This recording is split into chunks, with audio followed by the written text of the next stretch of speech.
আসসালামু আলাইকুম। আমি আছি এখন ওমান। ওমানে একটা লম্বা একটা ট্রানজিট নিয়েছি, এখানে প্রায় 12 ঘন্টা থাকতে হবে। তাই ওমান থেকে বসে কিছু কথা বলি আপনাদের। আমি ওমান মাসকাট এয়ারপোর্টে আছি।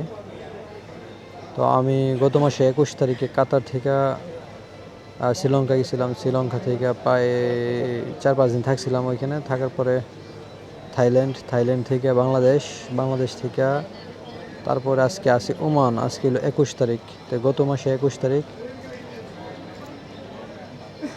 মার্চ মাসের 21 তারিখে বেরিয়েছিলাম। আজকে এপ্রিলের 21 তারিখ। তো প্রায় এক মাস পরে আবার আপনার কাতার যেতেছি ইনশাল্লাহ। এর মধ্যে যতগুলি ভিডিও করছি আপনাদেরকে দেখাবো, আপনারা দেখার চেষ্টা করবেন।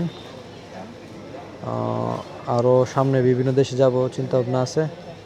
তো পরবর্তীতে কোন দেশে যাব আপনারা বললেন, আমার উৎসাহ করেন যে কোন দেশে গেলে বেস্ট হইব। তো সবাই ভালো থাকেন। আসসালামু আলাইকুম।